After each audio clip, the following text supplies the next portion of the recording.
This podcast is a part of the PodMania Podcasting Network.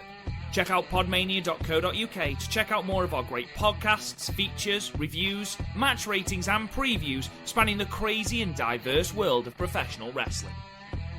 Hello, my name is Simon Miller from What Culture Wrestling, and you are listening to the PodMania Pro Wrestling Podcast, and you better keep listening to it. Why? Here's why. You're listening to the PodMania Pro Wrestling Podcast, a sample of the best pro wrestling podcasts we can produce on our tiny budget. Check us out on Apple Podcasts, Podcast Addict, CastBox, and all other podcast platforms. If it's wrestling you want, check out more of our great content at podmania.co.uk. Let's do this.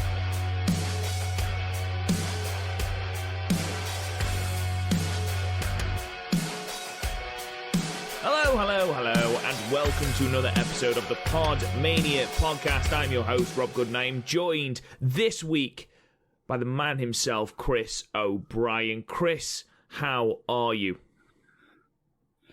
Why is that adverts on the WWE network? Honestly, I don't think I've ever been so annoyed as when I've found out that despite the fact that I pay £10 a month, I still have to sit through adverts shilling something that I already pay money for. Have you seen this Undertaker thing? It's like, well, it's one of very few things on the network right now. So, yes. Are you going to watch Survivor Series? Probably. I've got the network. Just... They might as well have an advert going, please, for the love of fuck, don't watch AEW. Honestly, whoever is sitting in the WWE marketing room and is going, right, who should we target? Should we try and get new fans in?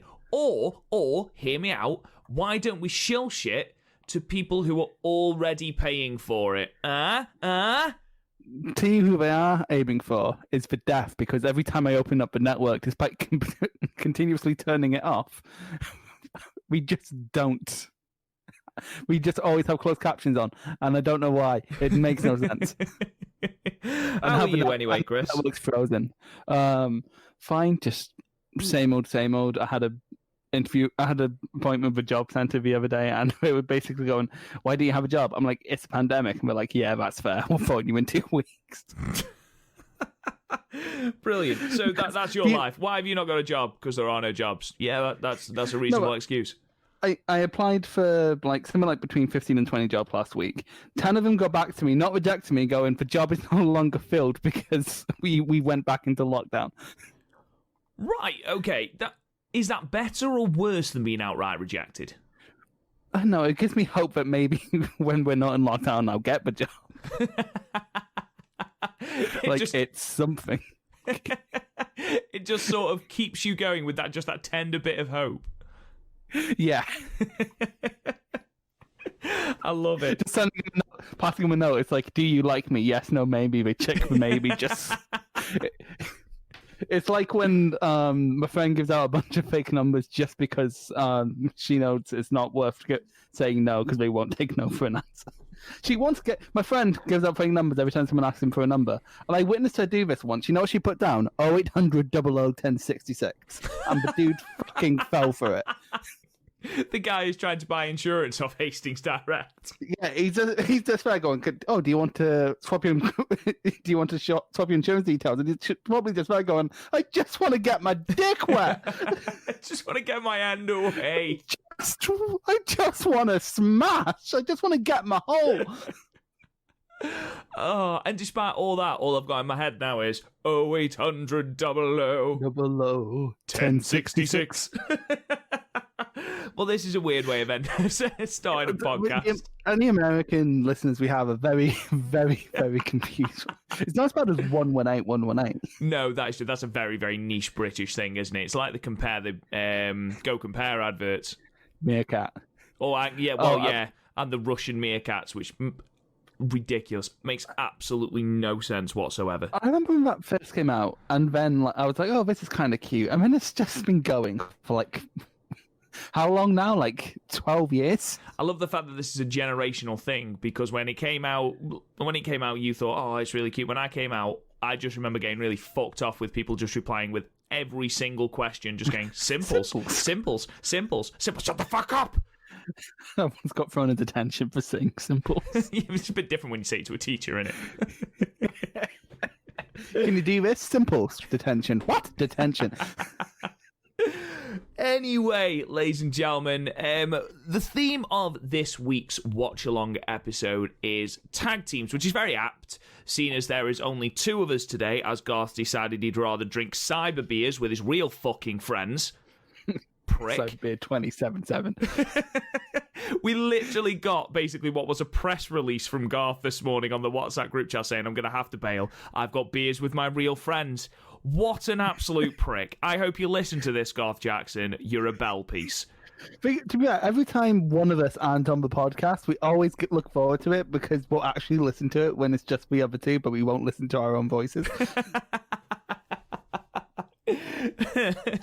Amazing. Yeah, exactly. So anyway, we decided last week that with next week being our Survivor Series special, and I'll go into that a little bit more detail towards the end of the podcast, we decided that this week's theme is going to be tag team wrestling. Quite an underrated form of wrestling, especially at the moment where, to be honest, New Japan. Yeah, let's be honest, the only real company that I can think of that have got a strong tag team division is AEW. If I say DDT, you're going to shout at me. No, not at all. I don't watch DDT, so I don't know. They actually have, because they've had Disaster Box, Jun Akiyama with his faction, Strong Heart, so like Seema, T-Bone, T-Hawk, Old Lindemann. So like, it's a fun little tag division, that. Yeah, it sounds it. Obviously, I'm sure Dragon Gate have got a really strong tag division as well. I know nothing about Dragon Gate either, but from the promotions that I watch, the only real promotion that has any sort of tag division of note is AEW, which is a real shame when you consider the plethora of tag teams at the disposal of the WWE. But NXT's tag division this year, especially since two of the matches here are NXT matches, their tag division's been weirdly like on ice, especially in the latter half of the year. There hasn't been a tag team match on TakeOver since Phoenix. Yeah, they struck gold NXT when they had the matchup of the Revival versus DIY. And, you know, we had a set of takeovers where that was the match. And it never got boring because there was always a different story to tell. They wrestled different matches. But since then, we've had the Undisputed Era and War Machine. And that was a great little feud while it happened. And then we sort of had no one really that sort of took that ball and ran with it. Sure, Imperium are great, and sure, Moustache Mountain are great, but they haven't really had that extended, iconic run that DIY had, that the Revival had, even that really the Authors of Pain had. Well, their tag reign wasn't long, and like the only matches of note really are where they won it and where they lost. But not actually, true. That Dusty Rhodes three-way was quite cool. Yeah, and the ladder match. Okay, I was talking out my ass there. But actually, they've had quite a few good matches.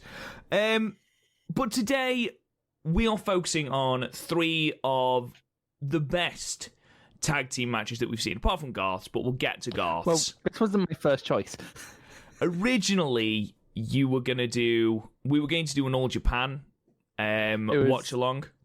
Hansen and Gordy versus Tenryu and Kawada, which is one of my favourite tag matches ever. We reviewed it on The Young Lion, and I wanted to show Garth because I saw how he reacted to Walter. I wanted to see how he reacted to Stan Hansen. Stan, I'm just going to throw a lariat, get out of the way if you can, Hansen. Yeah, but Stan, I'm going to take Kibashi's leg and throw him knee first onto a barrier with no padding, Hansen. Stan blind as a bat, Hansen. I'm going to throw Terry Funk into the river, Hansen. But as me and Chris have already seen this match and rated it very, very highly and have, praised it to the moon and back, we do actively encourage you to go and seek it out. It is on YouTube. We decided to change it up a little bit, and we're actually going to open with that match tonight. We're going to open with the opener from WWE NXT UK TakeOver Blackpool from January 12th, 2019. And it was the culmination of the NXT UK Tag Team Tournament to crown the inaugural Tag Team Champions. We were there, Chris. We were there in the crowd. We were there. One of the few people who actually knew all the stories going in because we were reviewing NXT UK up to going because we were so excited about going to a takeover.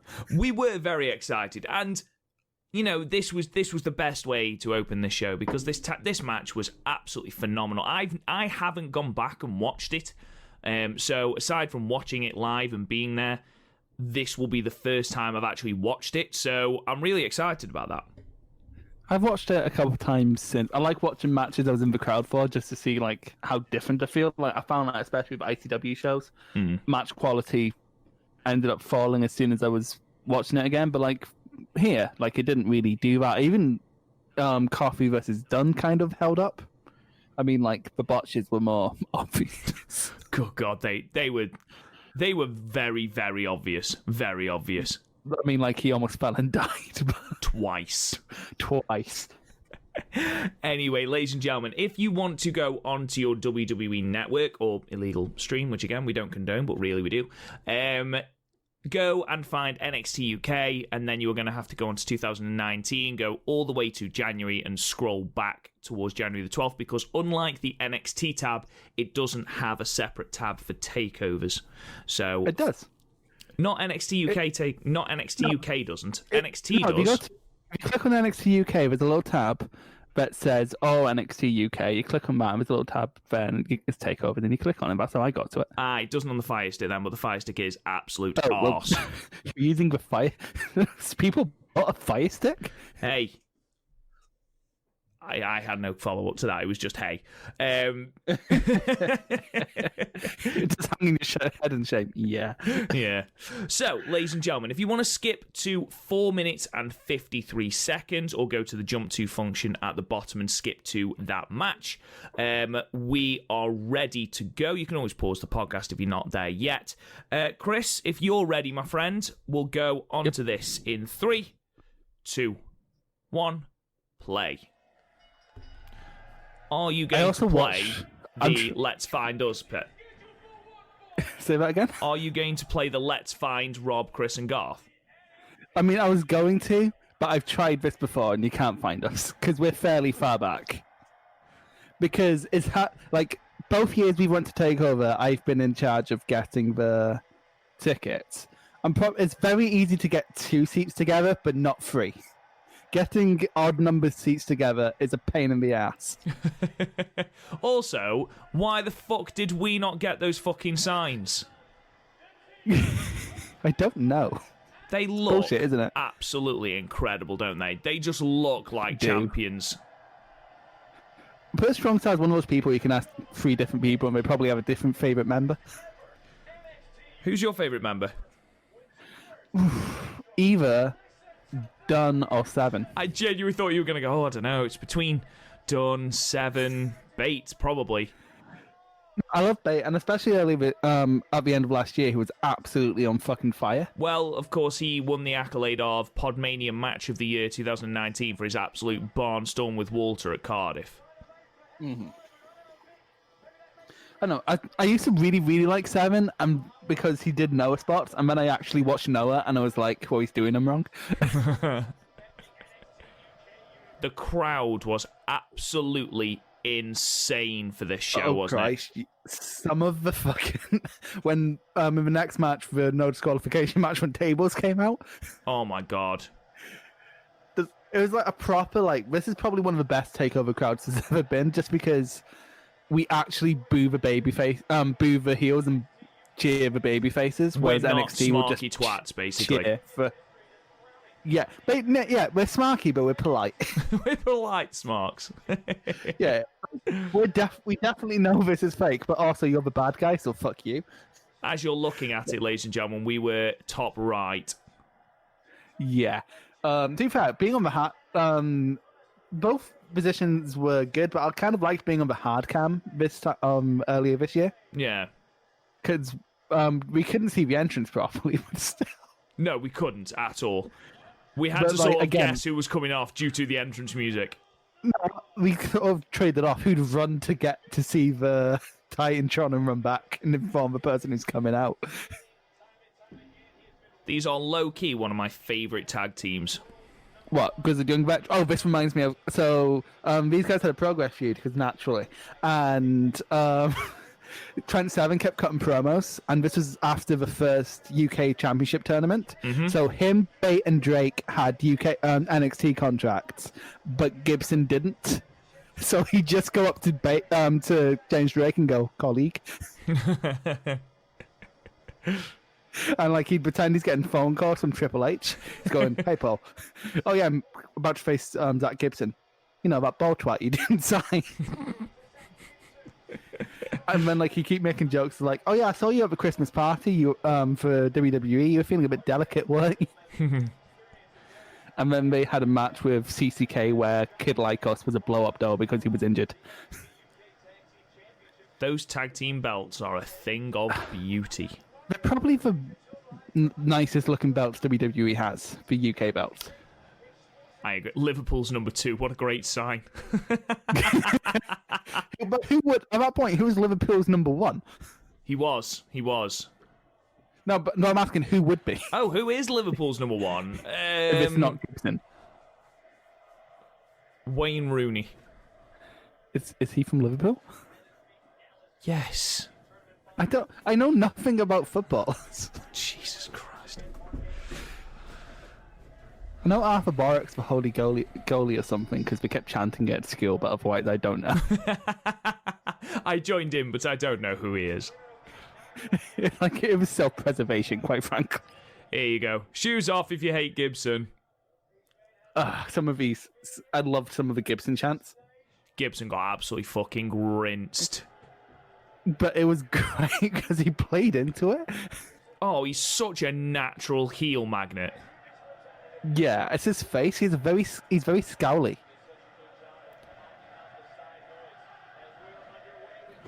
Look at that. Honestly, it was such a good crowd. It was like a proper like festive sports crowd, wasn't it? Yeah, absolutely. But it was never like aggressive. Like everyone had a good time. Oh, it was a great night. This is before like NXT UK became like a bit of a toxic thing because they kind of just. This is when they were still letting these guys appear for like Progress and they were still having proper stories going. Yeah. Like the only person who didn't appear elsewhere was like Dunn, and that's because like he was probably getting paid a mint and he was like, I don't have to. That's not true. That's not true. He turned up in ICW with Big Paul. Remember? He did. No, but like I think he'd like pick and choose rather than go around everywhere, whereas everyone else was kind of just going around everywhere. So, like, everyone was just sort of like, oh, we get to show off, like, British wrestling to the world. This is great. Because, like, it's so... it's so easy to forget what gold... Like, this is sort of a common... Well, more like Wembley later in the year and Hydro for ICW. This is a combination for an absolute, like, golden age in British wrestling. Yes. Yeah, definitely. Like everything was going, everyone bar Rev Pro was going on full cylinders. I actually took my shoes off of this. You did. It was the first time I ever smelled your feet. And it wouldn't be the last. Oh, you made it weird. Well, look about it. Like, most of this is for crowd because that's just. Because that's the thing about hot crowds. This like feeling out period. This is to get like the crowd into it. So like when people do like these feeling out periods in an empty arena now, it's sort of like it doesn't land because of course it's not going to fucking land. Okay, question. Tell me what you think about that. Yeah, that's right. I did break out some Destiny's Child on this podcast. Are you ready for this journey, Rob? Which night? Takeover Blackpool 1 or Takeover Blackpool 2? Which was better? 1. Because, like, it was our first takeover. First time meeting each other. And we went out and got pissed afterwards, whereas you two had to go home the night after this because, you know, you're apparently functioning adults who had work responsibilities and I'm a piece of shit student. So... But like after this, we went out and like got pissed, and it was great. It was. We did get hammered. Spoke to a lovely Irish guy in the pub. And his friend. And his passed out friend, yeah. who made sure that first time I ever had Newcastle Brown. Newcastle Brown was Newkie Brown is the ale of choice. It's the perfect temperature as well. It is. It is. And I felt and I remember when we like bought like Prees, I completely overestimated how much you and Garth were drinking the Prees because I got a bottle of vodka and you two got a 4-pack. Yeah, you went and then you said, "Oh, I really fancy some what was it, peach vodka?" So you just bought peach Coke and vodka. Yeah, because I fancy peach vodka. It's cheaper. Am I right in thinking that Moustache Mountain's gear is Jerry the King Lawler inspired? I seemed it was British Bulldogs inspired. It might well be. Would make more sense. It's the red that sort of strikes me as very Lawler. Spoilers later in the match, they do the British Bulldog. They do the Bulldogs finish. They do. Seven's like your cool uncle, isn't he? Well, not your specific cool uncle, but like. I was just gonna say, how do you know my uncle? But like he looks like the uncle who like sneak you a couple drinks at New Year. Yeah. Oh Jesus! But he's also the one who try and buy drugs off your mate when we come around to the house.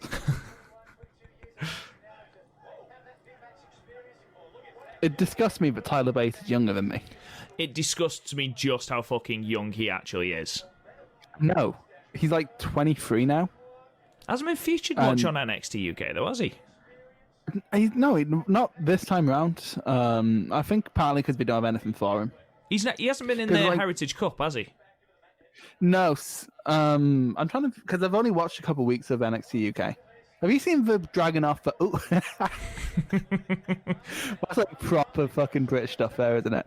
The Dragunov versus Walter match. Yeah. I have, yes. What did you think of it? I absolutely loved it. It was completely at odds with everything else they're doing in NXT UK, like the level of brutality. But yeah, it was really, really good. Really enjoyed it, and to be perfectly honest, I think it was completely deserving of its 5 stars from Malta. Yeah, I didn't personally give it like the 10, but I'm getting more and more stingy with my 10 ratings nowadays.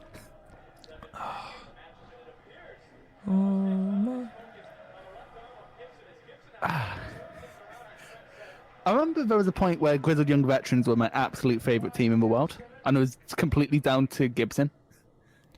And I thought it was a sin we didn't have him cut a promo on this show. Yeah, well, they weren't even on the second show. Oh, no, they were. Yes, they were. They were in that multi-man ladder match for the titles, which was also very good. Yeah, and they were also in that triple threat at Cardiff, which was also very good. It was. Because that was where they lost the belts, wasn't it, to Flash Morgan Webster and Mark Andrews. Yeah. Who, on the pre-show to this, for Imperium, and it was great. It was very, very good, yes. To be fair, the pre-shows for these takeovers have been good, because the one we went to this year had Joseph Connors having an actual good match. And Cassius Ohno. Oh, I fucking love Cassius Ohno. He had a match with Jack Gallagher and the tapings I went to, which is really good. Jeez. There's something more brutal about it when they go through the second rope, isn't there? Yeah, and I think if they go through it towards the corner as well. Yeah, because you're like, oh shit, you're going to hit your shoulder. Tyler Bate. What I like about Tyler Bate. Oh. I'm going to get analytically wanky now, but this is basically the Southern tag formula infused with British wrestling, and I kind of love it. Yeah, absolutely. The finishing, I remember the closing stretch of this match is absolute fire. Because I remember I rewatched this takeover before the Cardiff takeover. Because I was like, I want to actually compare them without the bias of only ever seeing it live. So I watched it. It absolutely held up to a rewatch, mostly thanks to the crowd. Then I finished this match and I'm like, okay, that's just tag match of the year. There's no competition. Because I don't know, I'm trying to think of anything that might top it on in 2019 for tag action, and I'm struggling. I imagine it would have been something NXT related. So what takeovers are we looking at in 2019? There was War Machine versus... And that's the thing, because the only really, really good tag match we had that year was War Machine versus Ricochet and Black. Because after that, it was like the ladder match at 25, which was okay. And then the Street Profits match, which again was okay. And then... I think I've even forgotten what they had on. I think the then last at one, Phoenix there was Phoenix was Phoenix 2018. Oh yeah, no, that was War Machine versus Undisputed. I'd still say this is better. I'd say this is better. I'd still say that is a cracking tag match. No, this is like right at the tail end of like the golden age of Undisputed era, whereas like as opposed to now where like I'm sorry, we're a bit played out. Because they've run out of things to do with them, haven't they? No, my thing, we've run out of things to do, and we haven't especially progressed, especially since, like, when Adam Cole's going up against Pat McAfee, something's wrong. Absolutely. And that, because I think the last time Undisputed Era was, like, properly hot was the Imperium feud. I heard that, I was just like, finally. What are you drinking? I am on the Star of Brahman tonight. I have the raspberry Pepsi. We've run in two very different circles.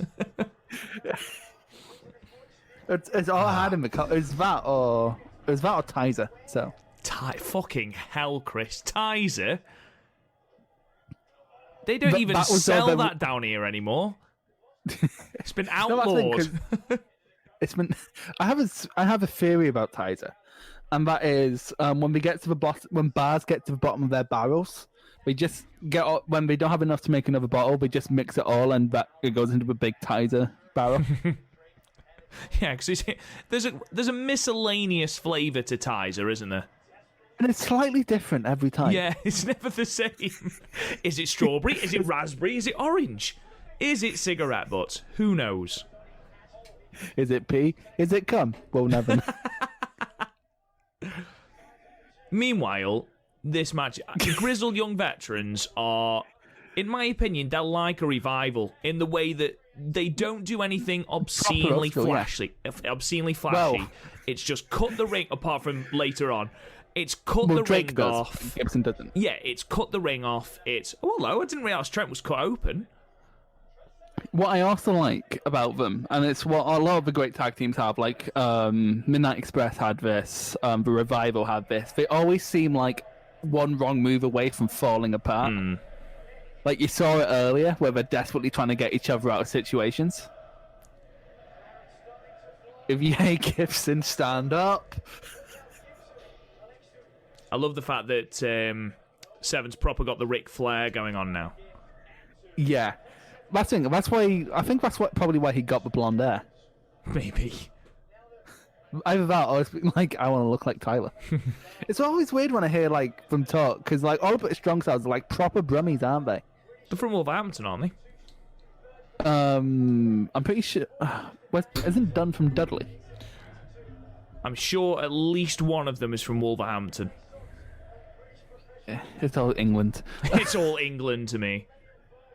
Do that whenever I forget I was it's with my friend Hannah when I was down in Birmingham, and it was like, and I heard a Ouija. It's like, oh fuck, it's someone from Glasgow, and she was like, it just sounds Scottish to me.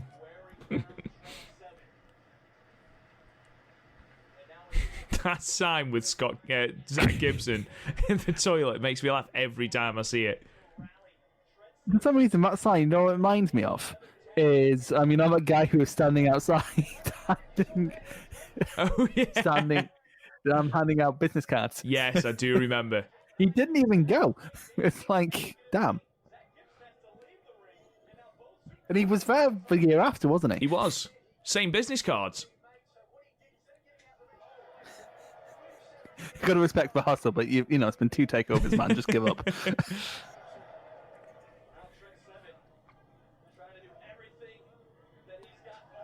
Oh, the chops. Oh, the chops. And this is before Walter was in the UK. He debuts at this show. Yeah, he debuts at the end, and Garth just turns around going, "Who's he?" Yeah. Me and you are fucking marking the fuck out, and he's like, "Who's he?"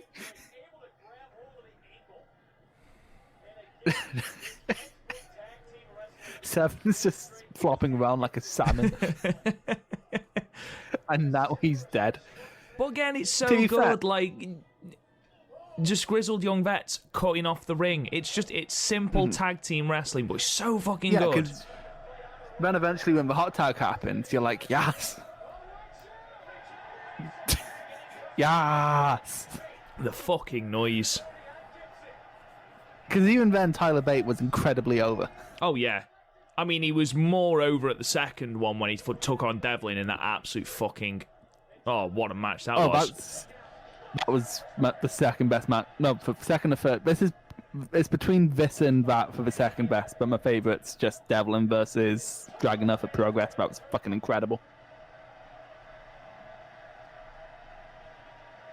Look at, he's so weirdly proportioned. He's just so stocky. Yeah, he's as wide as he is tall, but he's also not fat. It's a weird line to... He's just so fucking charismatic, isn't he? I sometimes feel he should wear like one of those Flintstones singlets.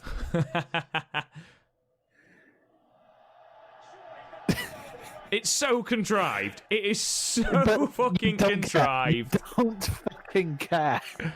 Oh, we all marked out, but it is so fucking contrived. Yeah, it's very contrived, but also like I don't want, because like if you strip away all of that, you just sort of get shoot fighting, which is I'm increasingly finding with street fighting, when people either love it or hate it. Like I was watching some UWF stuff from a 1989 watch, and my first thought was, oh shit, Rob would fucking hate this. Well, if I wanted to watch real fighting, I'd watch UFC. That's sort of my thinking. Like I kind of want aspects of it in wrestling, and sometimes the occasional match, like the Ibushi. Oh Christ, I forgot about this bump. Oh, nice. Yeah. Oh, that's so good. Why they didn't take Moustache Mountain and have them chase, and have them chase the tag titles, I will never know. Because they still haven't been tag champs, have they? No, they were basically removed from. They were basically removed from the tag division. Like after this, they had like one rematch on TV, and then they were just removed. I think when you've got two bona fide single stars, you've got Tyler Bate, who is a bona fide main eventer, could be champion again and easily carry the division. You've got Seven, who's such a lovable sort of middle of the road. He would be the perfect person to hold the Heritage Cup, or to hold, if they ever got a mid-card title, he'd be the perfect person to hold it. What would the mid-card title be? Would it just be like a regional thing? It's like the Scottish Championship? The Minor Counties Championship. Representing the Lake District. The new NXT Cumbria champion. Oh, I don't think it'd work. The Greater Manchester Championship. And instead of a belt, it's just like one of the hardcore belts, but it's just the LP of Definitely Maybe. Oh, he very nearly didn't get that. Yeah, well, to be fair, it's not as bad as how many... Hammer! I hate it when people... At least it was broken up, because I fucking hate it when people actually kick out of a burning hammer. People using it as a transitional move. Yeah, no, because like Kenta Kobashi used that 7 times in his whole career, to the point where if he even teased hitting it on someone, you were made for life, and you're using it for a transition. Fuck off. It's the ending to one of my favourite matches ever, where he hits Masao with it. Yeah, Jesus. Because in that match, they just threw fucking everything at each other. It gets uncomfortable after a while, but it's so fucking good. Well, it gets uncomfortable after the fucking dragon. Oh my god, off the ramp. Jesus Christ. Yeah. No. Who on earth in their right mind takes that fucking bump? I don't... It's 2004, Noah. No one was in their right mind.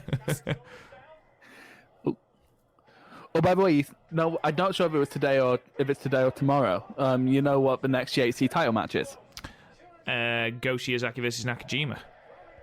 Yes. It's one of very few modern wrestling things I'm currently excited for.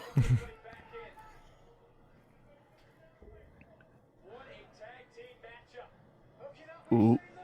I love this move, by the way. Oh, Code Breaker! Oh, that was so...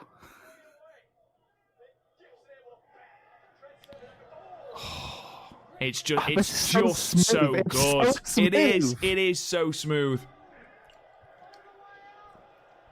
Helter Skelter, because all of the Liverpool references.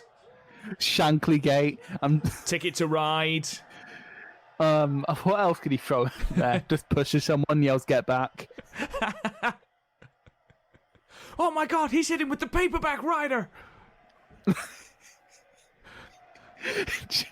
Just he tries to attack someone. No, let it be, Zach. Let it be. It's like, who wants to title shot? Please, me. Just think about this.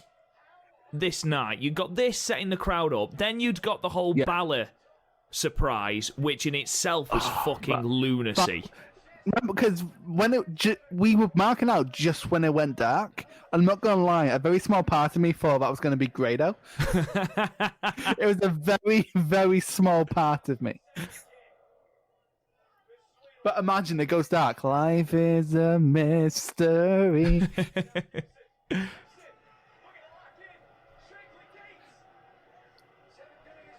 It's just so airtight. I don't know.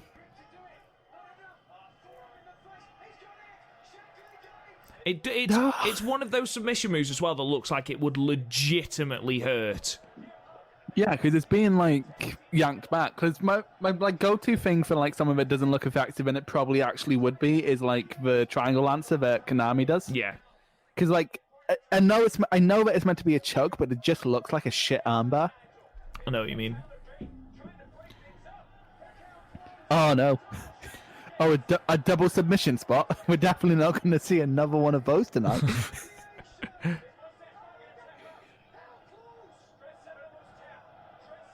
Oh shit, I just realised that's the really tanned referee from NXT. Yes, it is. Yes, it is. Fucking hate him. What, because of his tan? No, he's so distracting. It's for the same reason I don't like El Hebner.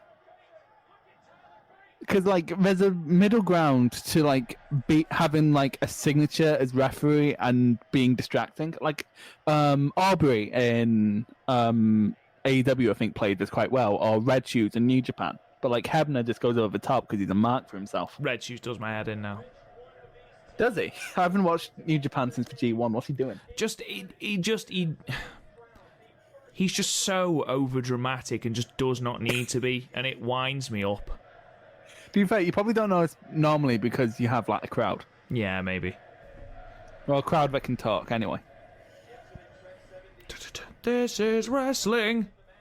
I think we're chanting British wrestling. Good, because this is wrestling is the stupidest chant.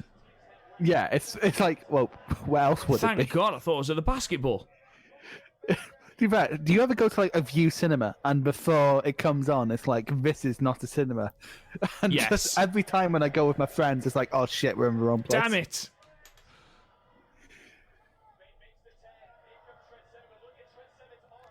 Why would you tag Trent Seven in? Look at the state of him. Because he needs to hit the dragon. Oh. 1, 2, no.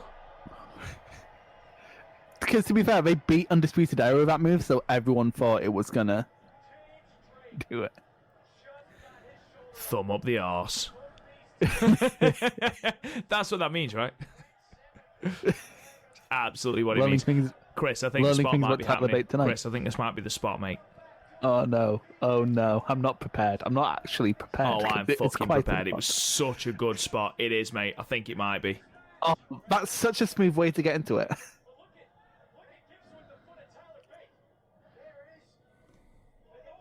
Oh, yeah. Really smoothly done.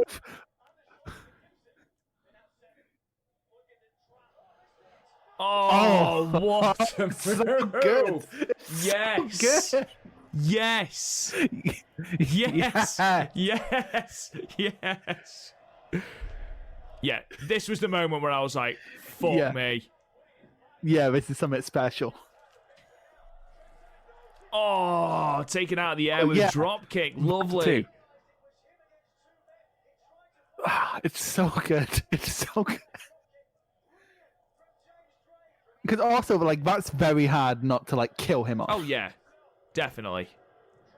Here we go. Ticket to Ride. Mayhem. Oh, was it Ticket to Mayhem? I thought it was Ticket to Ride. Yeah, I think they were scared of... It's sort of like how we had Flash Morgan Webster and stopped him making, like, a million mod references. You can't name everything after The Who. Stop it. But the lemon of Joy Division on the back of his coat, they're not even mods. No, they're not. In no way are they mod. In any way at all. Like Pete Townsend, Gibson. Paul Weller, Ian Curtis. Right That's then. so good. Let's pause it there. That's better than I remember. Honestly, like I said before, that closing sequence is just fire, and you run the risk of, with a spot like, look at when Tyler Bate is doing the airplane spin, and I was saying about how it is contrived. It's a great spot to watch, you know, as a crowd you're popping for it, but it is quite contrived, especially when you're doing a double one. But here, with this final spot, that enormous suicide dive knocking Tyler Bate off Zach Gibson's shoulders, everything seemed organic. Everything was there. Like, he was wrestling with him, which got him into the middle, and then Tyler Bate is bumped into by Trent Seven. That's how he ends up on Zach Gibson's shoulders, and just everything. He goes for the clothesline, misses. Drake goes straight underneath, carries on running, suicide dive. Everything felt so organic. They've got such great chemistry, these two teams, and it was just the perfect way to start this night. Yeah, because I think that was my biggest problem with, like, what other people thought were, like, matches via the War Machine, was when they did contrived spots, it felt really contrived. Like, when Hansen's doing, like, the Forever Clothesline, it's like, it's seriously no one going to stop this. But, like, here, like, everything, like that, the Doomsday device to the outside of the ring, that could have so easily been, like, something that took 500,000 years to set up, and then be really contrived when it happened because of it. But no, they did it, like, in natural points of the match. They managed to, like, weave an actual narrative around these high spots, which is something loads of people who have loads of high spots still struggle with. The Hardys never managed to get that down. Agreed. Like, or like Edge and Christian, but, like, it's something that so many teams never got down, and these two did. And because it's, like, on one of, like, the lesser takeovers, because the UK takeovers, as much as I'm annoyed that that's the case, are kind of lesser takeovers. You need something like that's 100% godlike, like the Walter Bate match, to sort of break through in that respect. But then there's this, and, like, again, I don't think there's a tag match from. Oh, yeah, no, I'd go as far to say there's not a tag match from VCF that tops that for me.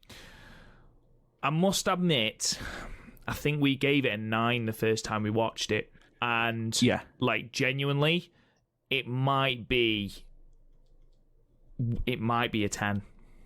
I'm gonna hold off and watch the other two matches before, because, like, I want to contrast and compare it to our main event match tonight, because I've not watched that since it aired in 2016.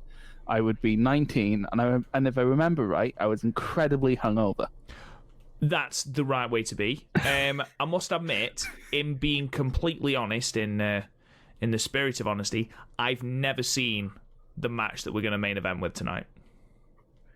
So you've not seen the next two matches? I've not seen either of the next two matches. Okay, I have a request for the next match. Do not, since we're watching on YouTube, don't gander down to the comments. Just go right into full screen. Oh, okay. I mean, I'm going to try and watch it on my TV. So I'm just typing it in now. Okay, so the comments won't come up then, so you're fine. So, ladies and gentlemen, the next match that we are going to watch is a steel cage tag team match between Sorry, I'm just trying to search at the same time. There we go. Between America's Most Wanted and XXX at Turning Point 2004. If you type it into YouTube, it does come up. It is on YouTube. Yes, I wish to proceed. It's all good. There we go. Right, so I'm ready to go whenever you are, Chris. This was Garth's choice. And he was...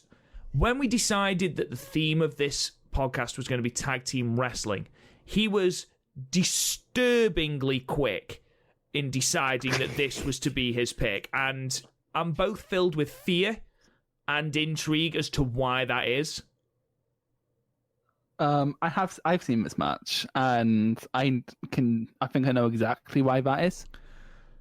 I'm not going to say why, but there's a point in this match that I think is pretty iconic. I'm surprised you don't know it. And so I'm really looking forward to seeing it. I think I might know the spot you're talking about, but I don't know. I don't know who XXX are, so I must admit my knowledge of this early TNA.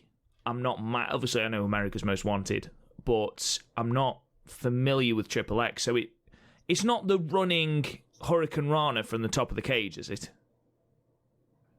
It is. Oh, okay.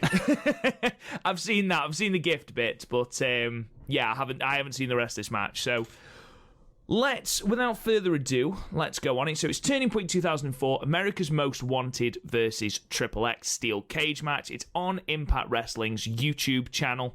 And if we're ready, we'll press play in 3, 2, 1, go. Okay, and it's muted, that is. Superb. There we go. Oh, yeah. What a funky entrance theme. Yeah, what a funky entrance way. No one's going to use that in the future. Nice. Is that Shelton Benjamin? No, it's not Shelton Benjamin. It's Eagle Skipper. Okay. I mean, let's be perfectly honest. He looks identical to Shelton Benjamin. In his face. Well, I don't think he looks identical, but he does look like a fairly badly created Shelton Benjamin in a SmackDown vs. Raw game. Shelton Benjamin create a community character. Yeah. Create a wrestler character, even. Just how many teams has Christopher Daniels been a fucking part of? It's because the TNA were cowards and didn't want to push him. Is that up there with one of the worst tattoos? I'm sorry, but they have AJ Styles and stuff. You can't. Have you seen? I think it was you that shared it as American Most Wanted come down.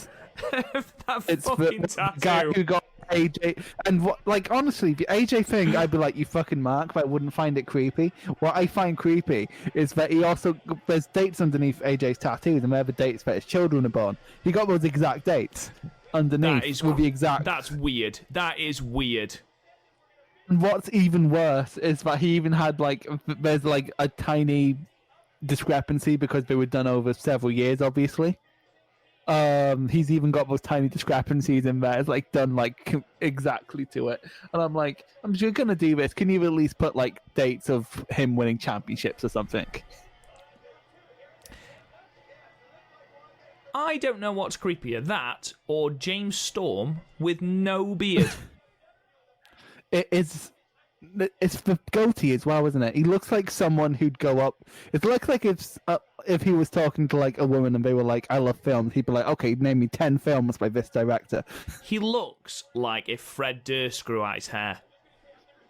You know what he looks like? He looks like half the fucking Bullet Club people with Bullet Club avatars telling me I don't understand wrestling.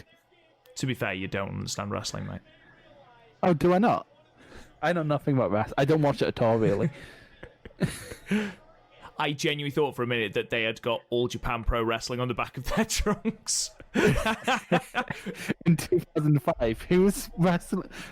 Kojima. Kojima, Nagata, Muta. I was doing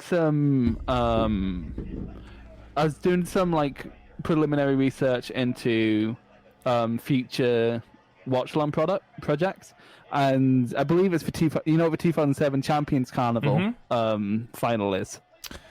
Is that Suzuki or is that Tanahashi? It's Suzuki versus Kawada. Ooh. Yeah, it's 2007 Kawada. But It's Kawada nonetheless. Oh, that's really, really helpful to see, isn't it? Can't see a I fucking know. thing through that. There you go. Later, TNA would like put little holes at the bottom of the cage to put cameras through, and then that came to a head when Samuel Shaw, who is now like Dexter Lumis, that's his name in NXT, the shit guy, and he pulled Christy Hemme through the hole because he was trying to abduct her. Oh my god. Yeah, and like Mr. Anderson was saving her. And Mr. Anderson ended up going into like Samuel Shaw's room, and it had like Samuel's room written on the wall, and it was a bunk bed. And he walked in and was like, "What are you doing in my room?"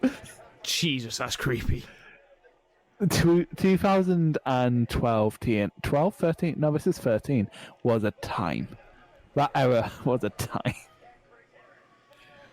What I'm questioning here is the point of having a cage match with tags.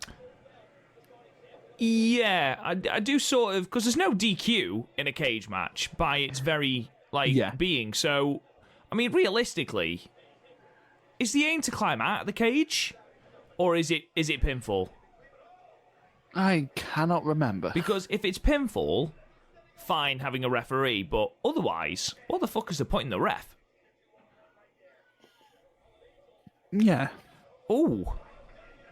Cock first. I don't think I've ever seen that before. I hate it when I have to go cock first into something.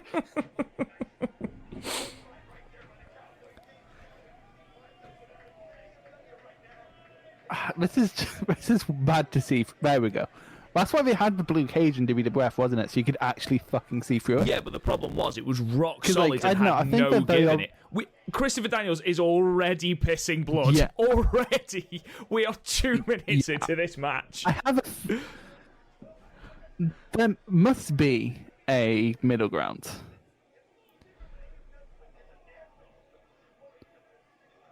I know. What I think, though, is that with the six sides, and TNA really wanted to get like a UFC audience on that one. Like in terms of just having the cage around it. Okay, yeah. Because to be fair, we then did that like 3 years after this with Angle and Joe. 2007. So yeah, lockdown 2007. Was that 8? No. 7 was the one with like the electrified cage. It was 8 for Joe and Angle. I think you might be right. Because I watched it for a review we never did. There's a couple of shows you've done that for. I'm sure that Joe versus Angle will at some point be a watch along because we've got Garth, who is a huge TNA mark. Yeah, well, to be fair, the last few I've been thinking, I really fancy some Kurt Angle, but like I couldn't think of a good Kurt Angle tag match we hadn't covered. No, and obviously next week it's Survivor Series, and I don't know if there's any notable Kurt Angle singles matches. Singles matches. Didn't he win? I suppose he debuted at 99. Yeah, but like, if I'm going to pick Angle, I'm going to pick like peak Angle. Oh, yeah. You're looking 2006 Angle. Like, at some point where he lost his hair. Yeah. No hair angle is best hair angle. Have you seen his matches with McGuinness? No, I haven't. Great. I must admit, I'm a bit of a McGuinness noob. Aside from his match with Daniel Bryan, which is stellar. Which one? The one in Liverpool? The one at Ring of Honor, yeah, in England. But, yeah. That's not even my favourite Nigel versus Danielson match. There's one, it was at, I think it was at when Ronna's first pay-per-view, but I can't remember. No, it wasn't their first, but I can't remember what it's called, and I feel bad about that. But, like, early in the night, McGuinness had threatened to pull out of the title match because of concussions, and he did it to go Bryan into not using the elbows that had beat him in Liverpool. That's incredible. And then he won the match with a headbutt. That's which class. That's perfect healing, isn't it? Healing at its fucking best. I'm not massively familiar with Elix Skipper. He's one of those people from TNA who is like an amazing athlete, because Daniels has said this in interviews. He's an amazing athlete, but like not a natural wrestling storyteller. He needed to be in a tag setting to be good. Yeah, he needed someone to help him with the psychology. He could do the moves, but needed help with the bits in between. Jeff Hardy, that's what he is. He's a Jeff Hardy figure. I think Jeff has got better. Well, yeah, but like, I'm not being funny. How many years has he? Like 20 years he's been wrestling. I'd hope he got better. Yeah, true. Knock, knock, Chris. Huh? Knock, knock. Oh, right. Fucking. It's Braden Walker. And I'm going to punch your I teeth in. didn't know about Braden Walker because the only wrestling I had access to at the time was, it wasn't even Superstars, WWF Experience. WWF Experience. Sorry, not F, WWE Experience. I'm just used to calling it F because of my project. WWE Experience. And they wouldn't show ECW clips. So, and Braden Walker was ECW. So I didn't know about this meme until years later. Oh, it's a moment of beauty. And, to be fair, because I kind of knew Harris from TNA, because was it on Bravo or Challenge at the time? Either way, it was on FreeSat, which we had, so I could watch TNA. So like a lot of my like growing up with wrestling was with TNA. But like I watched it and then would pine after the WWE stuff because that's what people actually watched in school. Oh, he's handcuffed. Yep. Please don't knock on the door because otherwise we're just going to have a field day. Jesus, look at the fucking state. That's just from Daniels. Yeah, I forget what show. I was watching a show and there was a match where someone was pissing with blood. It was Mania 13. Bret Hart, Steve Austin, obviously early in the night, pissing with blood. Got to Sid versus Taker. They still hadn't changed the match. Oh god, that's gross. That is grim, isn't it? It's like, what time's that bad? Wasn't it America's Most Wanted who bought the handcuffs in the first place? Yeah, but like it's a standard wrestling thing. If you set it up, you go through it. I am just going to say, I thought America's Most Wanted were heels. They were at one point. Because originally Well, I was it's like, who actually is the... I mean, it's obvious it's XXX now, but... I wasn't watching at the time, so I couldn't actually tell you. But both teams seemed naturally... I think it was a case of AMW were heelish, and then because they were so cool, they got over, and eventually... Like Beer Money. Yeah, fair enough. In that respect. Just a little side note, Chris, by the way. Sorry, just meant to say this earlier, and I'm sure any listeners have realised this by now. Oh, James Storm's bleeding. I am just going to say that typing in America's Most Wanted XXX into YouTube does come up with some interesting images. So maybe just type in XXX Impact as opposed to just typing in America's Most Wanted XXX. Unless you're into that, in which case, have at, son, have at. They're all fucking bleeding now. Elix Skipper's the only one not bleeding. Yeah, Jesus. He's like, no blade job. No blade jobs, brother. I mean, honestly, what is even happening in this match? It's all just fucking blood. That's something I don't quite get about Garth. We'll complain about like violence or spots for the sake of spots, and then he'll talk about this match being amazing. Yeah, true. He does love this match. He has spoken about this match before. He's an enigma, that Garth Jackson. He's an enigma wrapped in a mystery, cloaked in mystery. we meant. Did you mean a riddle and you just forgot the word? Yeah, completely, mate. Completely. Honestly, I got halfway through and I got distracted and just forgot what I'd said. He's an enigma wrapped in a mystery, cloaked in a mystery. Fucking, why don't you make like a tree and get out of here? Make like a tree and be a tree. I'm so glad I can finally make Back to the Future references. I can't believe it's taking you this long to see that film. I've still not seen part 3. It's controversial in our chat though, apparently, because I like. I love that Braden Better than Walker's Edge. holding his arm out for the tag. Oh, no, he's not. He's holding his arm out for the key. I thought he was holding his arm out for the tag. I was like, you're handcuffed. And I know it's not have you Braden ever seen Walker the at the moment. I know it's not have Braden you Walker. ever? I was going to ask if you've ever seen Gerald's Game, but you don't like horror, do you? No, I am a massive, massive wimp, and I will watch absolutely no horror whatsoever. So basically, the premise of that is her and her husband have a getaway. Handcuffs gets involved, and then during her husband has a heart attack and dies, and so she's stuck handcuffed, Jesus. and she gets out literally by like just sheer force. So she sort of like fucks her hands. Oh my God. It's grim. It's because most of it is just her there like having hallucinations and stuff, and like it's fucking grim. You'd hate it. Jesus Christ. I feel like even explaining to you was a bit too much for you. Honestly, I can't stand it. I am such a wimp. I really am. Oh my God. Oh my God. Because I like horror, but also like it both takes not a lot to scare me, but also then like it's very easy to not scare me. Like something like Evil Dead does nothing for me. Is that tree rape? Yep. Okay, that did something, but I don't know what. It's the most weird I've ever felt about what. Like I felt physically dirty watching that. It's like I was just watching it and going, "This is the same guy who made Spider-Man." I am just gonna say, using the cage for a slingshot suplex was very, very nice from Harris. That was very cool, yeah.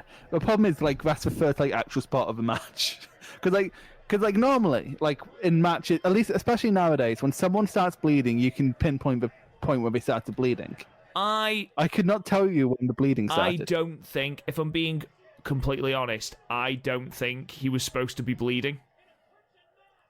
At the very least, I don't think he's meant to be bleeding that much. I don't think Daniels was supposed to be bleeding. Oh, that is nice.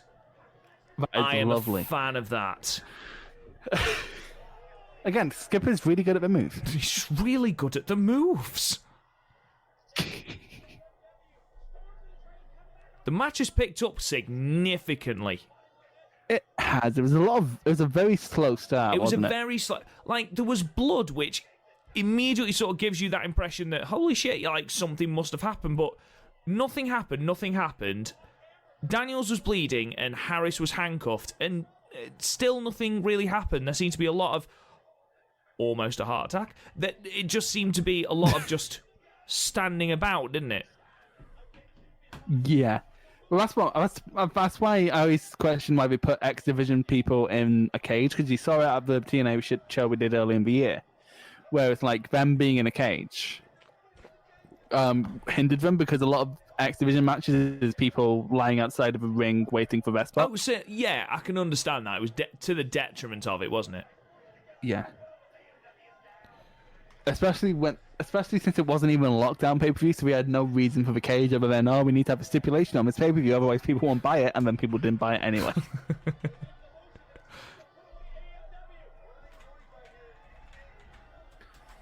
Well, I was watching, just after we did our review of it, I watched, the Brian and Vinny review of that TNA pay-per-view. Oh, yeah. And half of it was then going, why are people taking these bumps for a show that people aren't going to see? It's America! Here's a question. If we're doing a Survivor Series special, does that mean we're going to do a Christmas special? That does depend. On? Whether you're going to be an arsehole. What would I be an arsehole I don't about? know. I've just got visions of you being an absolute butt munch about something. Oh my god. I think it might be here. I think it's here, Chris. I think the moment has arrived. I'm trying to think what Christmas scene matches there are. It wasn't the moment. Awesome bomb. It was still really cool, though. Have you seen that?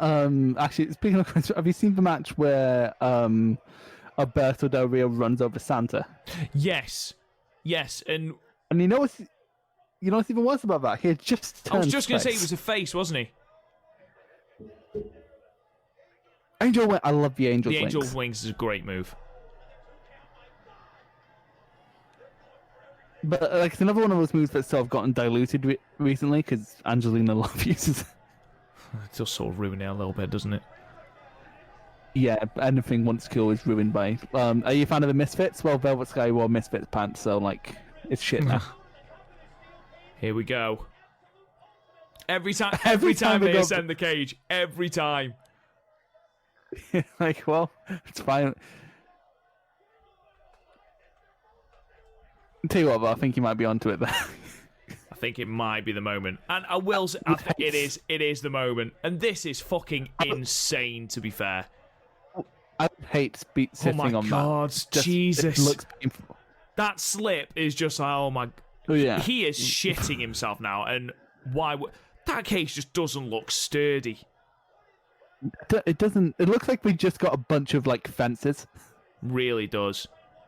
Go on, Elix, lad. This is meant to hold... Look at the crowd. Even the crowd are like, fuck no. Oh my God. What I love about that, you're inches from disaster. He's landed that perfectly. Yeah. That's the thing. He's an amazing natural athlete, is the Elix Skipper. We just can't do the moves, Chris. That's the thing, isn't it? Struggles with the move. Struggles with the storytelling. Can do the moves. He doesn't struggle with the moves. Can do the moves. What I don't get about it now is that there's a fair bit of this match left. If YouTube is to be believed. I believe it will probably have the promo and stuff afterwards. I guess, but like, I don't know. I feel like your match should end precisely after this. I feel like after this, Daniel should like pin. Was it Harris who had that done to him? Yeah. Yeah. I feel like Daniel should just immediately pin Harris, and then that's the finish. That's probably like, you know who was really bad for that was Ring of Honor in tag matches. They would have this amazing spot that they could never replicate throughout the rest of the match. And then but they just don't end it, and it's like, okay, that could have like ended there and been amazing, but now we have to. It's like, do you watch Brooklyn Nine-Nine? I do, yes.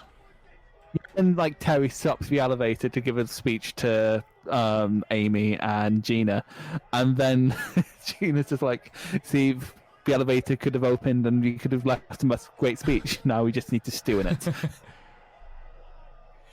How are not? Really... These are closing spots. These are finishing spots.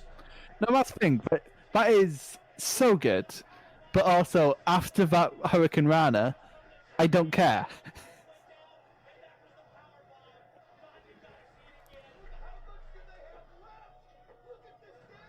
Jesus.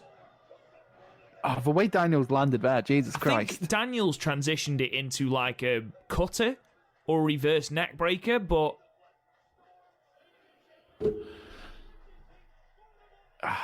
everyone's just pissing blood. More blood than a blood bank. I couldn't think of anywhere else that would have a lot of blood. More blood than a blood thing. I could not think of anywhere else that would have like a ton of blood. You struggled a little bit there, didn't you, mate? Yeah, I could. Where would have a lot of blood? This ring, apparently. Fuck me. Yeah, Jesus Christ, that's a bit grim, isn't it? Oh. Tour of the Islands? No. Of course, into the ring again. Into the cage again, of course. How the fuck is this match still going after what we've seen? No. Because I just thought when you mentioned the cage there, like how we were talking about Joe versus Angle, but he only used the cage about once, and it was during the finishing sequence. Yeah.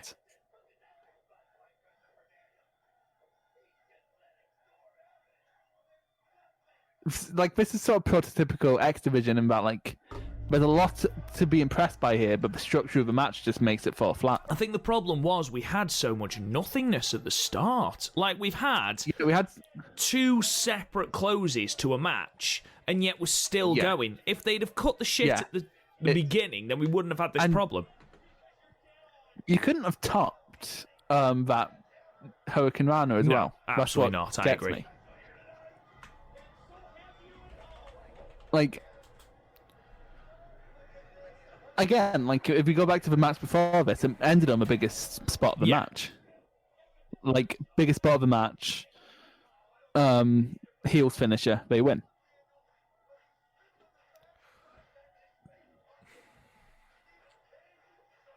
Just finish it already. It's not a case of that. Like, it's a good match. The match is entertaining, especially now that it's picked up. Yeah. But it should be done by now. It should be done. Oh, I just saw someone there with a Polaroid camera. Polaroid? Like, oh, fucking hell. And I just realised it's leveled. Polaroid. It's not a word I've had to say a lot in my life. Polaroid? Polaroid. Fucking Polaroid. It does sound like a medical condition, doesn't it?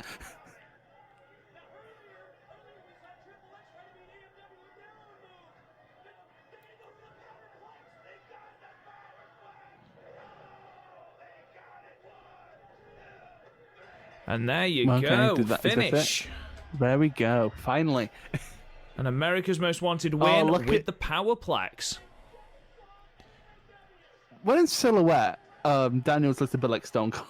He does look a bit like Stone Cold. It's the Chrome Dome. I think so. Right. So as America's Most Wanted embracing one of the bloodiest hugs I've ever seen in my life, let's pause it there, Chris. What did you think of that? If it had actually escalated, it would be great. The issue was the great moves once supplemented with something to hold on to. Okay. It's the way I'm looking at it is like if an amazing guitar solo wasn't in a song, if someone just did the solo. No, I do see what you mean.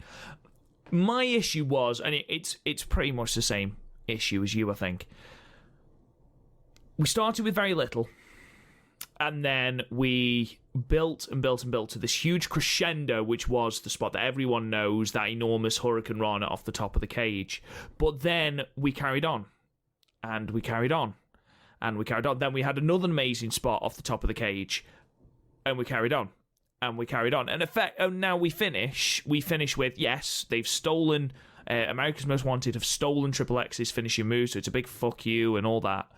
But we still finish off what was effectively a weaker finishing sequence. Does that make sense? Yeah.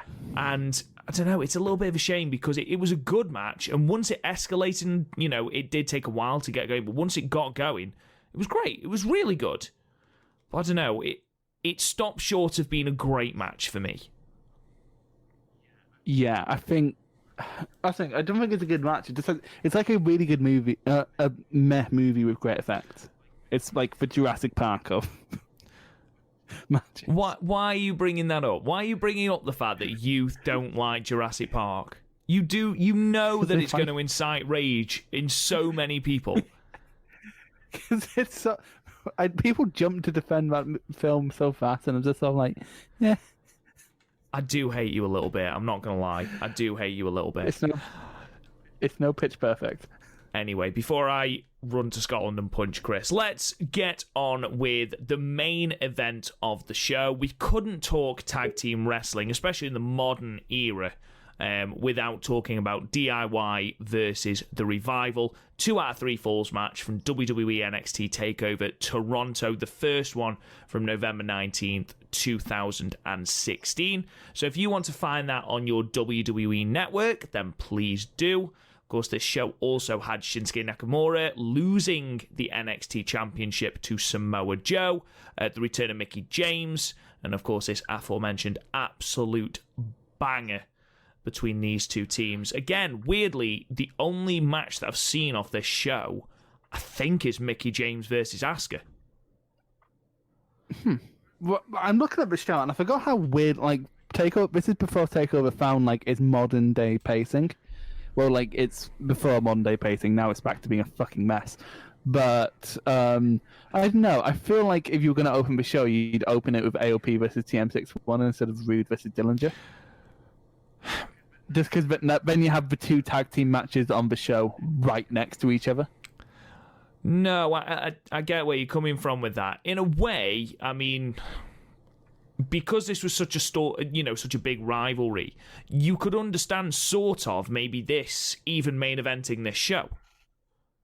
Because, don't get me wrong, I know Joe versus Nakamura is an absolute dream match, especially at this point when it hadn't happened. But... Oh, no, it had happened. Of course it had. Of course it had. It happened at the one before, yeah. Which was not San Antonio. It was... Brooklyn.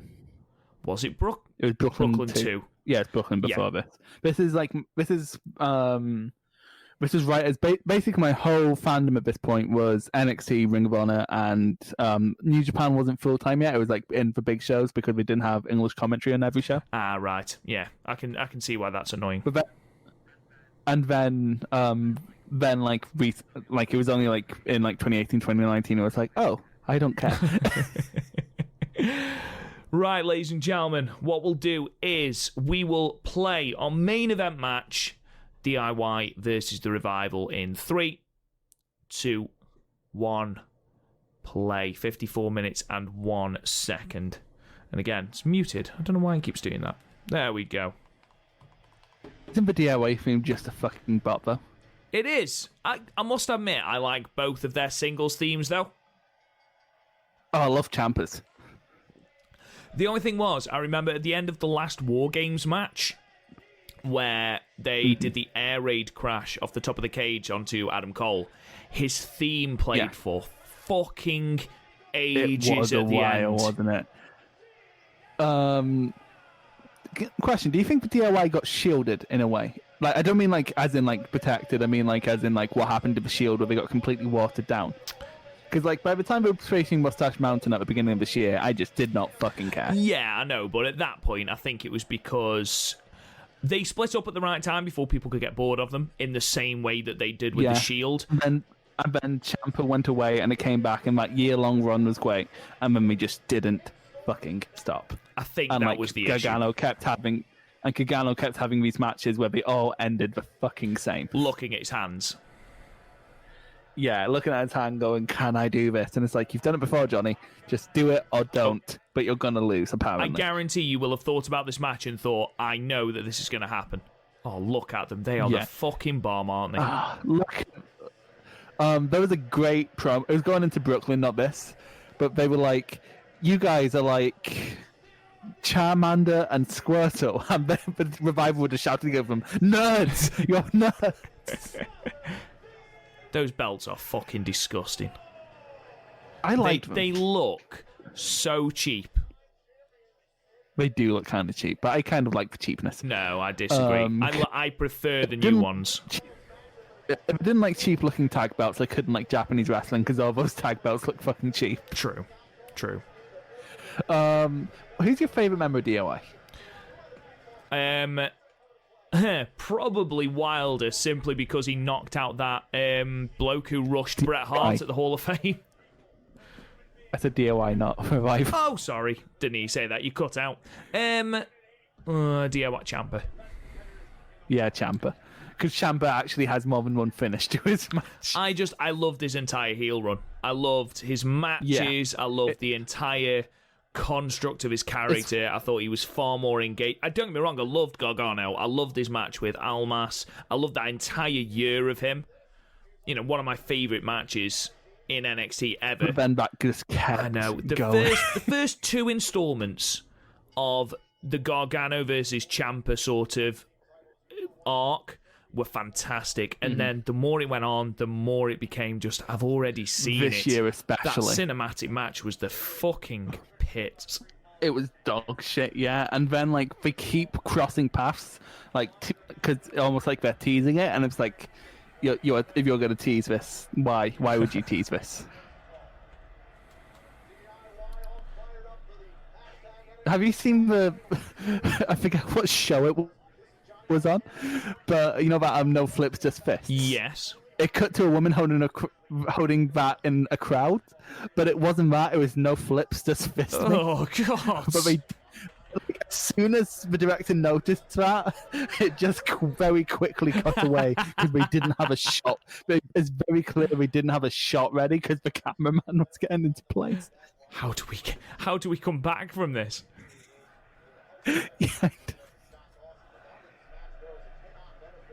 I miss that. By the way, is it bad that I still haven't I watch AW every couple of weeks, right? I still haven't learned their names. Dax Harwood and it's Harwood and Cash Wheeler. Dax Harwood and Cash Wheeler. Yeah. Well, it's not just that. It's a case of I never properly learned their names in WWE either. I just kind of see them as the revival. Scott Dawson's the one in at the moment. Yeah. I only knew it by the end because it had been literally years. They'd been in for so long. Yeah, and to be fair, we had a good match with Enzo and Cash earlier in the year, which is hard. Yeah, because they are literally a hot tag and that's it. Yeah. Thing is because I look at Gargano now, everything he does is really well executed. He's not botchy. He's just, I don't know, because you know this, because it gets brought up every time a takeover's on. I've really, really soured on Gargano, and I don't know what the breaking point was.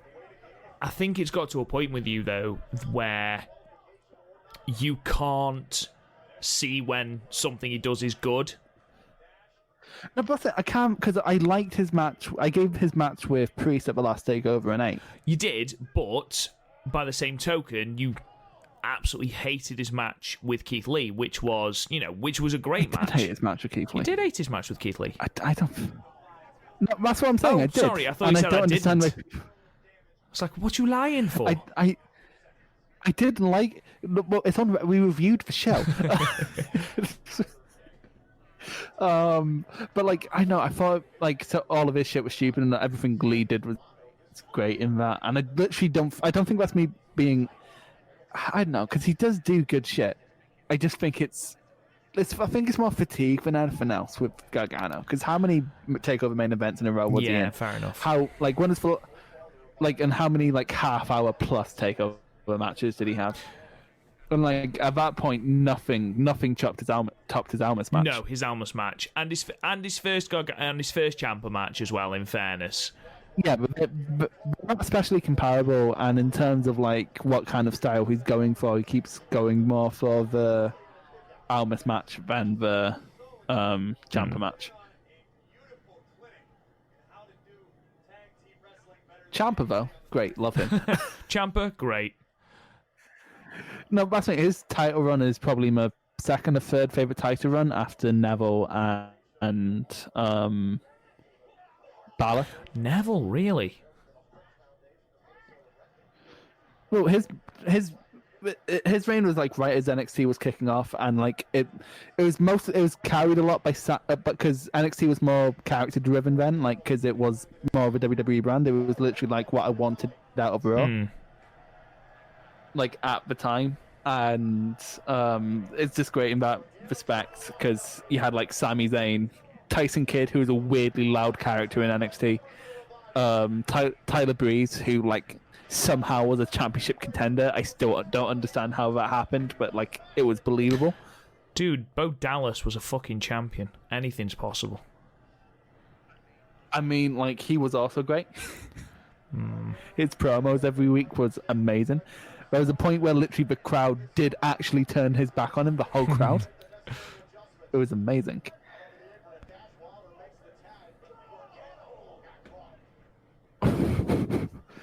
I love, yes. Oh my god. I haven't seen this since it happened. Smooth as fucking silk. Okay, what's your favourite, since this stipulation, what's your favourite 2 out of 3 falls match? Well, obviously I haven't seen this one yet. Yeah. God, 2 out of 3 stipulations.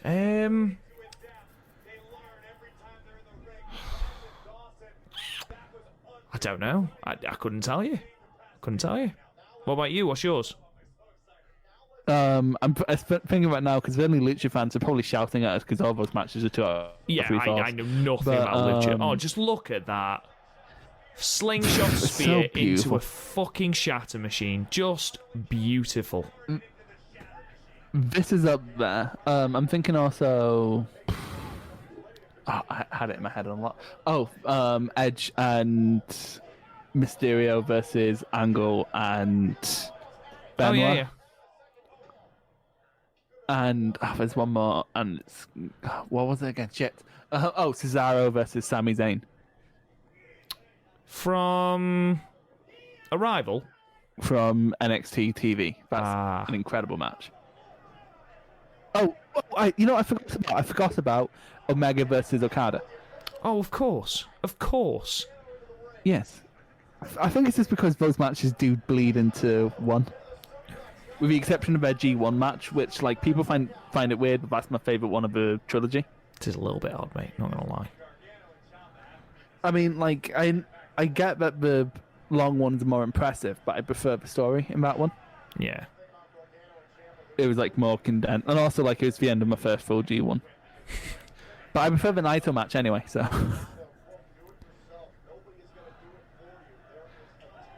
Johnny Wrestling. It's DIY, just one of the shittest names for a tag team. Is what? DIY? Hashtag DIY? DIY. Yeah, it's fairly wank. I'm not going to lie. What's that? We could have called it Chargano. Oh. Gachampa. 2 times. Who are the best? Have you seen that? Have you... What was this? Were you watching NXT at the time? I just started because the first full takeover I watched was San Antonio, which I believe is next. Okay, so you haven't seen the Alpha match? I haven't. Oh, it's so good. Oh my god, it's so good.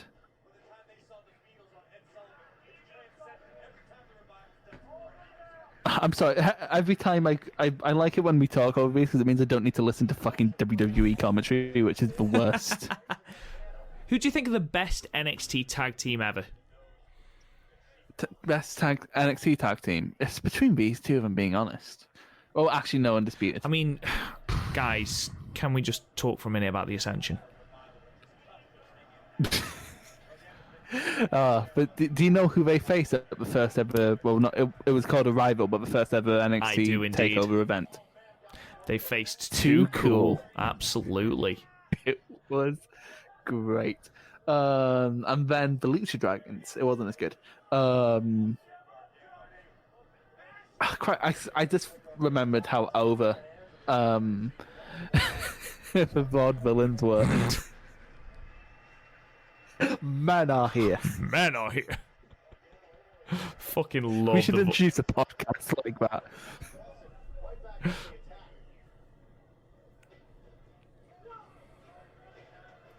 Now, am I right in thinking that a big story beat of it? Oh, just look at that, cutting off the ring. So fucking good. Oh, this is so smooth. And that was a thing of beauty. That was lovely. What were you going to say? Am I right in thinking that a huge story beat of this is that DIY just couldn't beat the Revival prior to this?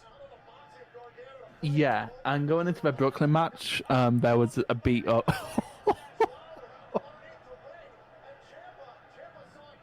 There was a beat of Gargano and Ciampa were still finding their feet because they just had their match in the Cruiserweight Classic.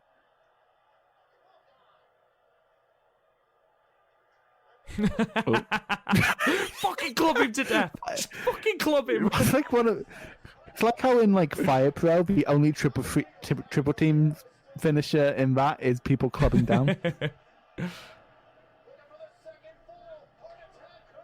No, you can't have a. Oh, do you see that long guy with the long hair in the front row? Is that you?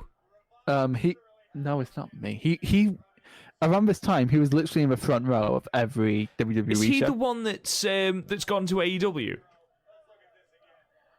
There's one of the NXT fans that has just upped and left. And he like caused a ruckus when everyone found him. And we're like, oh, the bastard. Long hair guy, WWE. Front row. See, he's called Simon apparently. There you go. The first thing that comes up when I messaged him, when I searched it, a Reddit post. I'm starting to get annoyed with Simon, aka the long-haired guy, because I looked into it a while ago, because it was ages ago. I was catching up, and I think I was catching up on SmackDown or something at the time, because this is right around this brand split, and I was like, okay, so who is this long-haired guy, and why do I keep seeing him? So I looked it up. It typed those exact words. Obviously. And if I remember correctly, he's like a trust fund kid or something. And he was like, you don't need to do anything. He's like, and you have unlimited money. He's like, cool, I'm just going to go around following WWE. It's what I would do, to be fair. I wouldn't follow WWE. Well, no. If I had that much money, I wouldn't live in fucking America. Actually, if you have that much money, it's probably good to live in America. But I'd want to live in Japan or something. If I was doing it for the wrestling, at the very least. A little shout out to Zack Ryder there with the Rough Rider. That is one of those names where I can't believe they got past WWE censors with it. What, Zack Ryder? Or the Rough Rider? Rough Rider. What? I can't believe Keith Lee finisher got past WWE censors. BBC. Oh, the BBC. He finishes people with his BBC. I love those kind of Germans with a whole position right like that. That's proper Kurt Angle shit. Oh, I just realised there's a tag special I could have picked for a match with Jushin Liger where he puts his thumb up Jushin Liger's ass. Oh, really glad you didn't. I remember, because you've been avoiding that, because I remember I did a Liger list when he announced he was retiring of my personal favourites, not the objective best. And that's one of my personal favourites, just because you can't get the image of Jushin Liger shout finger in asshole Jesus Christ out of your head. And he's just standing there going, but you're Jushin Liger. You are a junior legend. It's you are a legend. You're better than this. You're meant to be better than this. And I remember, because of course you had to edit it before I went on the site. And you were like, why the fuck is this on the list? 2! Oh. Ooh. Such a good nearful. While we have a FTR, what did you think of the FTR match from this past Loved weekend? It. Oh, me in the middle. Loved it too. Pin! 1, Gargano to the rest 2. of... There we go. Tied 1 Gargano apiece. to the left of me. Ciampa to the right. Here I am. You having a good time there, mate? Just having a good little time. Yeah, I just thought, there's a Beck reference to be made. But getting back to what you said, I loved the callback to all the tag teams. I just loved it. Loved it. Thought it was a really, really good match. 4 3/4 stars. Yeah, really, really enjoyed it. And I don't think it's quite my tag match of the year. Well, it's probably top 5. Well, it's definitely top 5. Tag wrestling's not had a good year since apart from AEW. It's based on that's the thing. It's all based on crowd interaction. So there's not that many tag matches from this year that could get big, apart from the ones in front of the crowd. I am the best. Men are are here. Men with fists.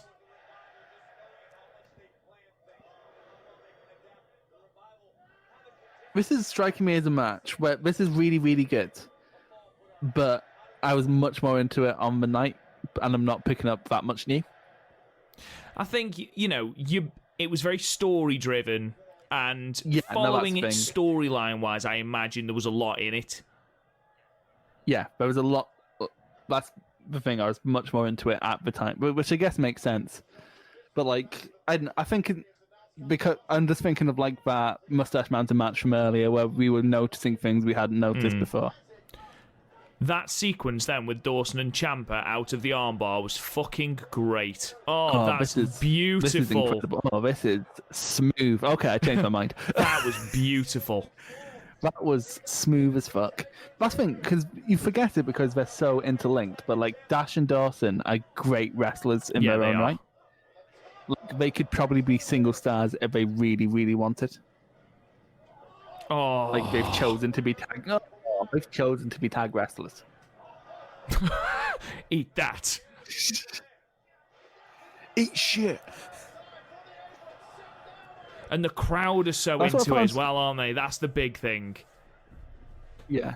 That's what I found funny about Gargano when he turned to singles later in the next year. Because all these things that were false finishes, he had to suddenly like incorporate them as like actual finishes.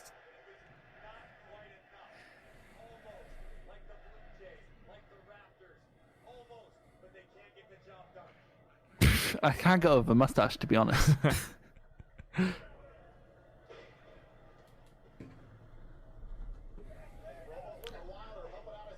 Ooh. That's such simple, like, because they're never like apart unless they've like physically been forced to be No. apart. Oh, Which like should be the case. no, this last fall is absolute fire. I think that's the problem with 2 out of 3's falls matches, where like the first 2 don't especially matter. Yeah, no, I get that. Can you remember there was one on SmackDown? It was a couple of years ago now, where it was the Usos versus, I think it was Breezango, and it was a 2 out of 3 falls match, and the Usos won the first 2 falls, and that was it. No, it was Usos, wasn't that Usos versus Gable? Yes, it was and Gable and Benjamin. Benjamin. That's right.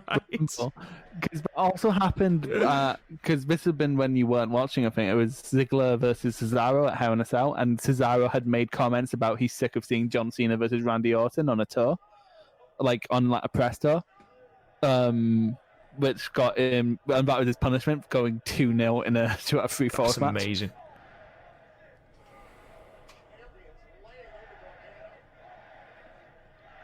But like, because remember, there was a point where I was like, I wish that would happen just to shake things up, and then it happened. It's like, oh, that's a bit shit. Actually, no, I've said that. That was shit. It's like, this is why I don't have the book. Actually, the reason I don't have a book is because of the people I'd push. Oh, just listen to the fucking crowd. To be fair, it's Canada. They're very They are loud up loud there. in Canada. I say up there. It's more like across in my case. Well, I guess in our case, it's not exactly a big island we're on. Oh, Cactus Jack shit right there.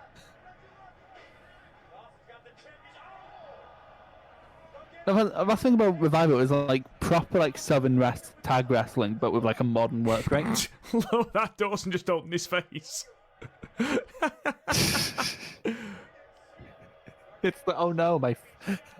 It's like shit. Sell it. Oh, this is what won their match at Brooklyn. Indian Deathlock. Yeah. Just look at the crowd. No, don't tap Johnny. Did Johnny tap as well?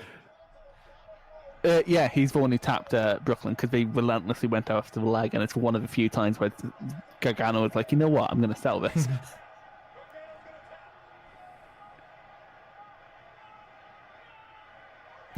So him making the rope is like a big deal. No!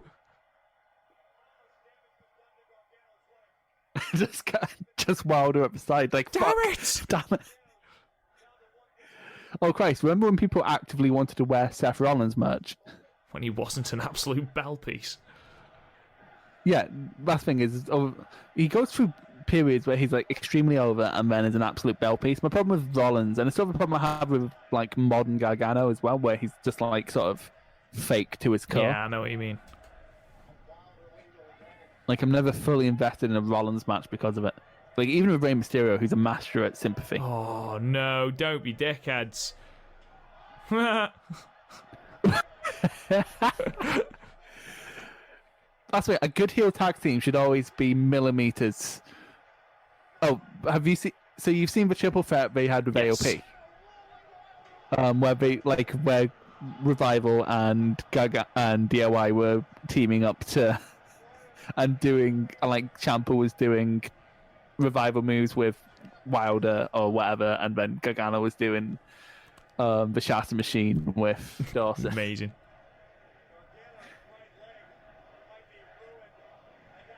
It does make you realise how much Holy shit. Tommaso Ciampa has actually beefed up recently. I know, he's so thin here, isn't he? There's nothing He's on so him. lean. I know. I guess he was like trying to stay in like cruiserweight shape. Yeah. What's he doing? Oh. Oh Christ, he's very nearly pulled those tights down. Has the referee just stopped the count because of the tights? I have never once seen a referee stop the count because of tights, ever. It is illegal. It is, but I've never seen a ref actually follow it. Oh my god, fucking hell! What a chop block that is! Jesus! It's a fucking no. Fuck me!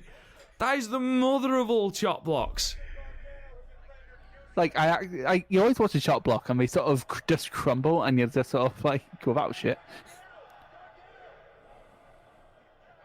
Oh, look at that guy in the front row looking at his phone. Fucking smart. What a dick. I bet he's tweeting it going, oh, how great is NXT TakeOver?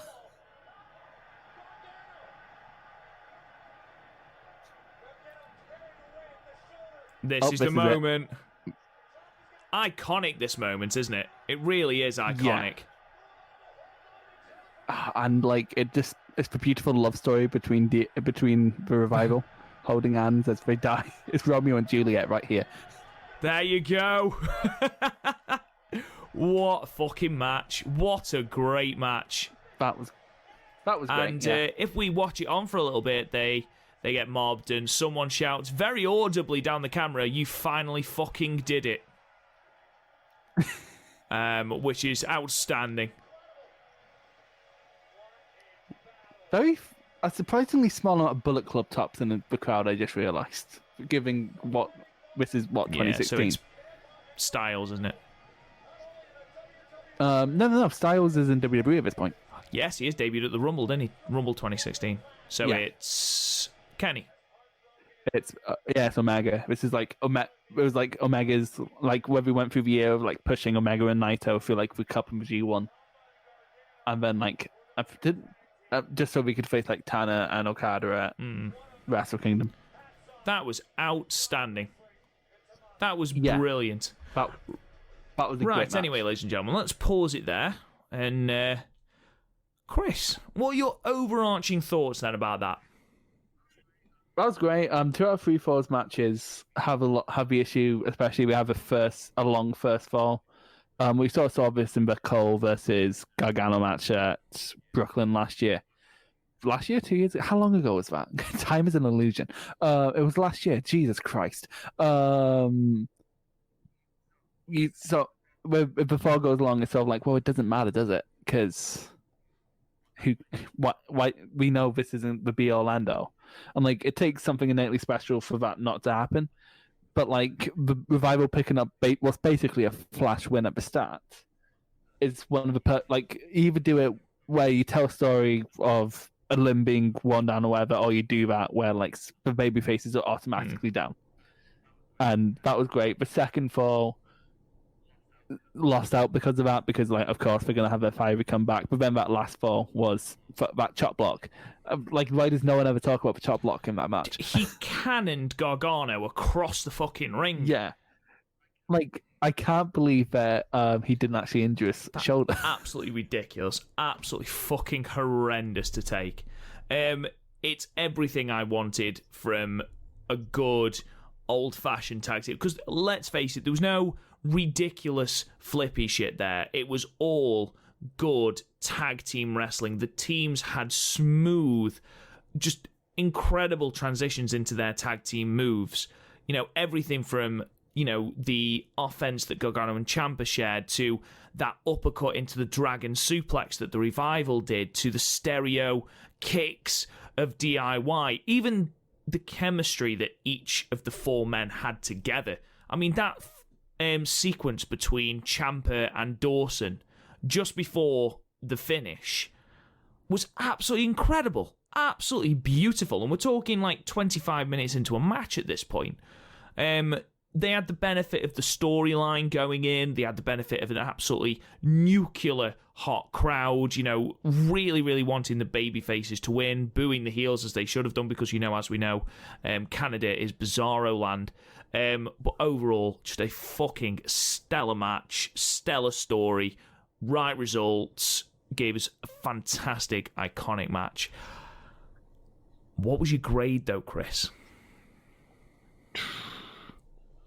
Low 9. It's great, but again, there's innate problems with 2 out of 3 falls. I'd give it a high 9. I think it's still a 9, but I think it's pushing closer towards a 10. Now, it's a classic, but it's not perfect. Absolutely, I agree with you. What match is?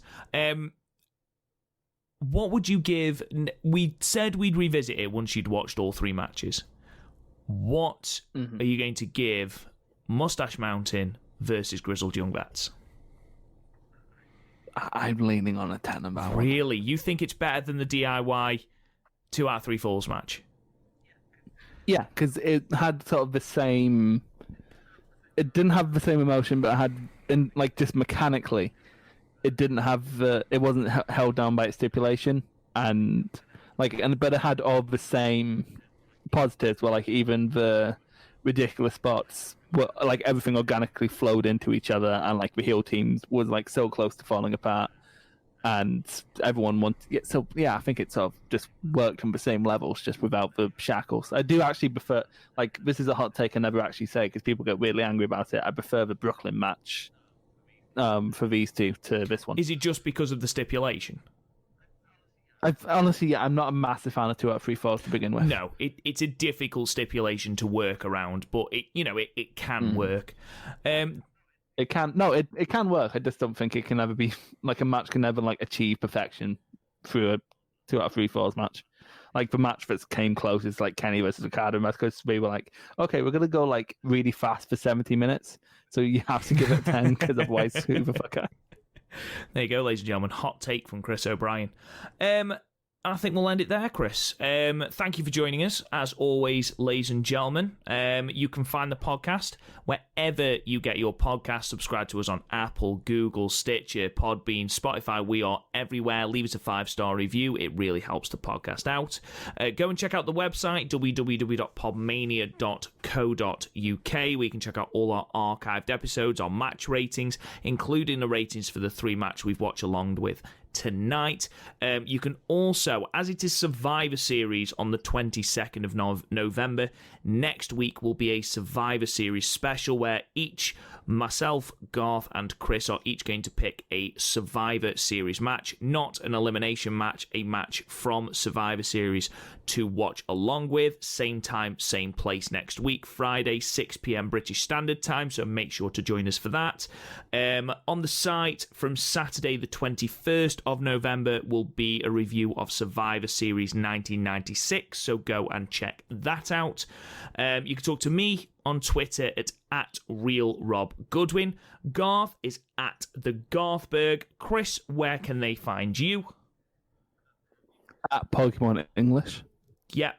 You can find the podcast at PodMania. Thank you so much for listening, guys, and we will see you same time, same place. See you later. You've been listening to the PodMania Pro Wrestling Podcast. Follow us on Twitter at PodMania, Facebook at PodMania Podcasts, and YouTube and Instagram at Real PodMania. And check out the website, podmania.co.uk. Until next time, wrestling fans.